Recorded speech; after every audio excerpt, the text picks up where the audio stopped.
Meeting to be declared open.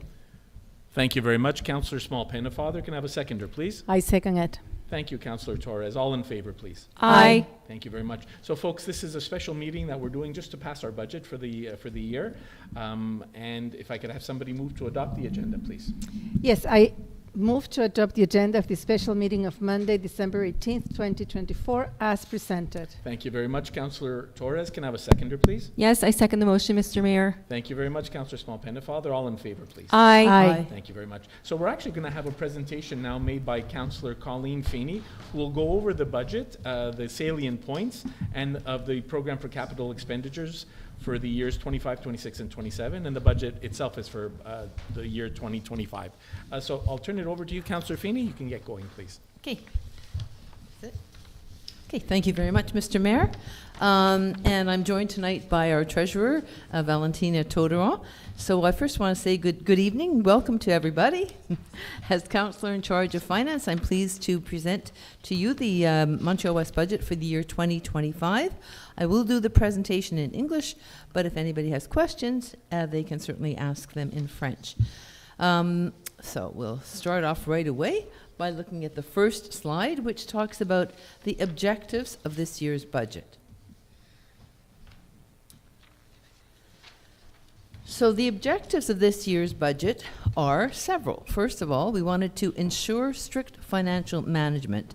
This is not just at budget time, but this is all year through. We know with the new recreation centre in particular that this is going to be even more important than ever. Number two objective is to diversify revenue sources. This we have tried to do in our budget as well. You'll see some extra revenues from parking arrangements that have been made and from interest in selling certain properties. Number three, supporting our strategic goals. As it's outlined in our strategic financial plans, we do have long-term goals on our infrastructure renewal, and that includes, of course, the Sports and Recreation Centre, but also our other capital needs as well, and you'll see that happening as we go through with our PTI. As well, we'd like to increase our overall tax base. This is a constant objective for ours. We have made some headway, as you know, with the Easton building, and we will be looking at increasing this again next year with the sale of another property. Fifth objective is to continue investing in the sports and recreation project. So we see that, yes, the building is going to be finished by this coming year, but there will be other investments that are going to go into our sports center, and we want to make sure that we continue to support it, invest it, not let the facility deteriorate at all. So that always takes a certain amount of maintenance, of course. Sixth objective is to maintain similar services for the recreation department. We don't foresee any major changes this coming year. We do know that when we have a gym in our new facility, that we might be able to actually expand some of our services. Seventh objective, limit the increase on the tax bill for the average home. Now, despite the impact of our major ongoing projects, we'd like to keep the regular tax bill as near as possible to the consumer price index for this year. And with rising costs and very little industry in the town, we know that this is always a challenge as the tax burden falls disproportionately on residents in Montreal-West. The eighth objective is to monitor the availability of grants. This is always our goal, and I think we've had a very good track record. Of course, the main one is our goal for our Sports and Recreation Centre, which we got over $16 million, and we are continuing to apply for various other goals, either through our Recreation Department and anything else that comes available, definitely for our infrastructure work. And of course, when we get these goals, it does help us with our debt financing later on. So that's our main objectives. But of course, we do have challenges, not least of which is we are a small town and we don't have very much industry. Plus, number one, we have a limited ability to control some of the external costs. This can mean anything from inflation to interest costs to aglo costs to contract costs. And so that's always a challenge. Number 2 challenge is we have, in this year in particular, insufficient data or trends to forecast on. Now, this, as I say, refers mainly to our recreation center this year. We really have to wait till it's going to be open. We've made estimates of how much it's going to cost to heat. We've made estimates of how much the contracts for the various services are going to charge us. We've made estimates of how much revenue we're going to get in, but it probably will take a couple of years to have these actually really stabilize so that we can have truer figures. So that was definitely a very big challenge for our finance department this year. Another challenge is the completion and the commissioning of projects which benefit the population. So despite these other major costs, we do have other projects that we want to continue with, and a lot of them are council priorities, some of the MATA objectives, new safety and environmental concerns, etc. And so we certainly don't want to, we want to keep some of those, as many as we can, up and running or starting. Number 4 challenge would be optimizing our resources and operations while respecting the town's capacity to deliver. That's always, that always has to be within that context, of course. So we need their efficiency in operations, and I have to say that, you know, when I compare our town to other towns, what we do with our small staff, etc., is really quite amazing. So we are very efficient, but we continue to look at other ways where we might even be more efficient. And finally, another challenge would be balancing the cost cutting with maintaining quality and efficient operations. That is another constant challenge, and always looking at the year's budget, etc. So with that in mind, our finance department and all our managers got together to put together the budget, and we'll start off with our revenues for this coming year. Our anticipated revenues are $21,441,090. The largest source of that, 83%, is municipal taxes. And the largest source of municipal taxes are the residential taxes. After that, the main sources really are our transfers from our government, which are 2.6%. Our recreation and culture, which is 2.65%. Other revenues, which I'll describe later when we look at the specific numbers on the revenue page. Water taxes, and MMC tax, and in lieu of taxes. Again, I'll go into those a little bit more depth. And of course, there's duties on transfer. So let's take a look at what some of those numbers are. At our revenue page, we see that at the taxes, which actually total this coming year about $17,834,000, the vast majority of them are residential. About 88% of the taxes are residential, and we're looking at a variation of about 5.7% from the prior year. Another source of our property tax is our tax on vacant lots. Now, vacant lots are taxed because of services that are provided to there's road work, et cetera, and this is where we will find a bit of a change this year. Based on Canada's our residential, our housing shortages, I guess, let me put it this way, our housing shortages, various governments, including the Quebec government, have really encouraged municipalities to take a stand and try to increase density and to try to increase development in their area. And they are asking us to increase taxes on vacant lots in order to encourage people to then sell and develop and therefore help out the housing crisis. So this we have done. This is why you see a large increase of 111% there. Vacant lots are already taxed at a higher percentage, at a higher rate, I should say, than residences, and this will go up again this year. Non-residential, this would be for industry, light industry, commercial. We don't have any heavy industry here, and we see that that's gone up about 9%, and it doesn't make up a very big, substantial part of our taxes. Other major things are payment in lieu of taxes, and what that is that's what the government gives the town for various institutions that are tax exempt, in particular schools and churches.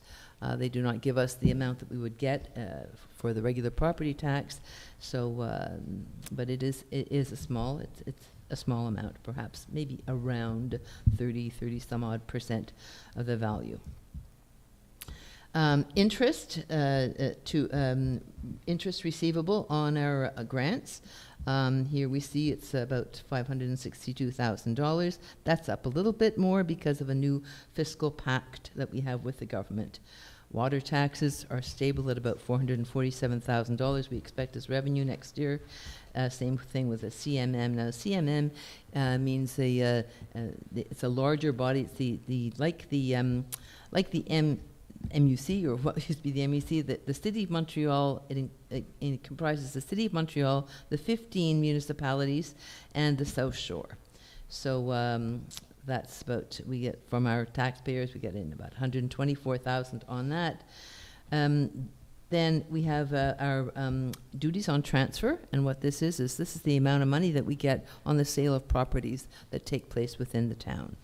Here you see we've actually decided to increase the budget to $900,000 from $700,000 the previous year, and that is mainly due to the taxes that we expect from the Easton project. Sports and recreation, we also see a large increase here, and of course that's because we will be having our new sports and recreation facility available at least for part of the year, and we do expect to get some additional arena revenues from that. That's revenue that we have been missing in the past few years. We move on to tickets, and that's mostly through the SPVM. Those are the tickets there. We have been, falling a little bit short on that, and so we've decreased the budget a little bit there. Parking permits, we've increased it a little bit. We've managed to find a new contract for one of our parking lots, and so that's increasing those revenues a little bit. Security, this is fire station. It is our building. The building belongs to the town. So therefore, if there are repairs, we do pay for them, but we bill it back to the City of Montreal and add on administrative costs as per our contract with them. So that's what that is. That's an in and an out. Interest, we expect that to remain stable at about $152,000 this year. And then we have our new recycling grant, which is $110,000. This is something new this year, that the government will be reimbursing us for the cost of our recycling. And then we have other, which is very small amount, $26,000, and that includes services that we provide, such as picking up special garbages, any rental of rooms, rental for movie sets, et cetera, et cetera, et cetera. So that's our total revenue, which is $21,441,090, and that's an increase of 9.1% over the prior year. So now let's look at our expenses. And of course, we must present a balanced budget, so our expenses, not surprisingly, also equal $21,441,090. And that's comprised of two main parts, and I'll go into the details in a moment. First is the AGLO, what we have to pay to the City of Montreal for our fire, policing, road work, etc., public transport. And then that's about 36% of the total pie, and then after that we have our local expenses, which are about 63%. And that is, you can see from the prior year that even though the AGLO has gone up, our own expenses have gone up, so the percentage taken up by the AGLO is actually smaller than the prior year. So now what we want to look at even in more detail is what do our expenses look like locally? How do we divide up all those local expenses? What are we paying for most? So as you can see, if we have our total expenses, the biggest chunk there is the AGLO at 36.74%. And then after that, The other main expenses relate to both the public works and also to recreation. Now, together they make up about 30% of our total expenses. And we have then administration at 11%. That's pretty stable from the prior year. Public security, 2.4%. Same, that's very similar to previous years. Environmental health, and if you want to know what is included in environmental health, it's really like our water, our hydrants, our waste management programs, and the environment. And then inspection, building inspection and permits, a very small amount of 1.57%. This year, there has been an increase for sure in debt servicing, and as we'll get into that later, you'll see that that is mainly because of taking on the debt for the new sports and recreation center. So, locally, if we take the AGLO out of the picture, where are we spending our money? Well, as usual, about 50% of it, just about, is on sports and recreation, 22%, and public works is 28%. So that's about half of it. And then smaller amounts, of course, are for the other areas. Debt servicing, as I say, I'll discuss that. That's 18.09%. That's expected to be for 2025. That is up significantly from the prior year. And that, of course, is because of the new sports and recreation center. That's not a surprise. We did expect that. Administration takes up about 17.45% of our local budget. Public security, 3.89%. Environmental health, as I mentioned before, what that includes the water, environment, waste management, etc., 8.43%. And again, the small amount for inspection and permits at 2.49%. So, let's see how these budgets change from the prior year. If we take a look at our total expenses, we see that under council, we expect an increase of about $66,000, 32%. Normally, that's something that doesn't increase very much, but we do have an election coming up this year, so there will be costs there, and there is also departure severances that have to be budgeted for in case there's a change in the council members. Administration, that's gone up about 20%. We have some new contracts, collective agreement is in there. The pension, we have to do an actuarial pension every few years, so we're due for that this year, so that's a significant cost, as well as increases in IT, insurance, and in legal fees. Public works, it's really quite stable here. It's going up 4.9. Oh, I'm sorry, I forgot public security. Public security is a slight decrease, and that basically has to do with the personnel. We have some new personnel there, and of course, salaries are a little bit lower. Public works, again, there's salary increases that are, of course, part of everything every year. And the only other thing that has any kind of significant increase there is equipment maintenance for public works. In the environmental health, we were lucky. We had a decrease. We had a really big bump in some of our contracts a couple of years ago, and they've actually stabilized now. And in addition, as I said, the government is reimbursing us for our recycling. So that's good news on that front. Inspection and permits, that's up a little bit. We are going to be having somebody come in and help us take a look at some of our lands and give suggestions about how we can, better service them and have better ideas on parking, etc. So that's that's an increase there. Sports and recreation, again, as we had to make big, estimates there, we've increased that estimate by about $530,000, and that mainly is because of a lot of the contracts that we'll have on the new building. The building will be open for a while. There will be new personnel that definitely has to come on. We'll be offering more services. The building will be open, longer hours. So for sure, that's the costs that are in there, and we hope to recoup certainly new revenues there. So that's the departmental ones. Then if we come to capital expenditures, we're not going to take any new capital out of our operating budget this coming year. You'll see when we come to our 3-year capital plan, that doesn't mean we're not investing in capital, but we are just doing it through our 3-year plan triennial d'investissement, our PTI. Debt servicing. Here's where you see the large increase. So it has gone up from $1,981,000 last year to $2,453,540. That's an increase of $472,000.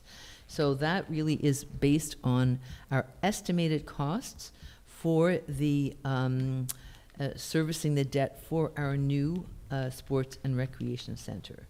Now, we will only be going for our loans next year, so we used it based on our best estimates of the interest being charged at the time of setting up the budget.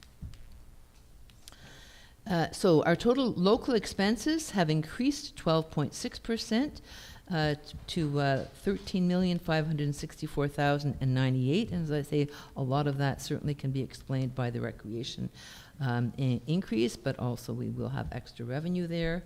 There is also a 3.6% increase in our agglomeration costs, and so bringing our total budget to $21,441,090, an increase of 9.1% in expenses over the prior year.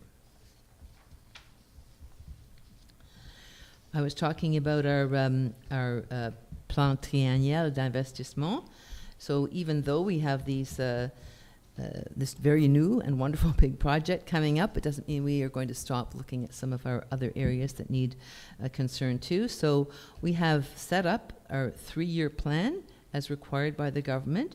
Now, the plan for 2025 is pretty well developed. The plan for 2026 and 27, again, a lot of that is based on if we get grants and depending how the work the prior year has gone. So it's not set in stone. It can be revised for next year. But let's take a look at what some of these numbers are. So in 2025, we expect to be spending $13,924,989 on capital expenditures in our program. This, if we look into detail, our next slide shows us what is this comprised of. Not only does it show us the things it's comprised of, but it gives you an idea of where we're going to be, how we are going to be financing that. Are we going to have to take new debt for that? Do we already have amounts in our surplus for that? Will we take it from our working fund? Our working fund is a fund which generally we like to keep at about $1.5 million, and then we use it as a pay-as-you-go, so we don't have to take on new debt for everything. So we see that, and I won't go into exactly where on each item we're going to be taking it, but it's for your information to take a look, and if you have any questions, please feel free. So next year we're going to be spending for our infrastructure about $100,000 on sidewalks, and then we'll also be doing some infrastructure work on Courtney Drive. That's basically setting it up for the major work that's going to follow the following year.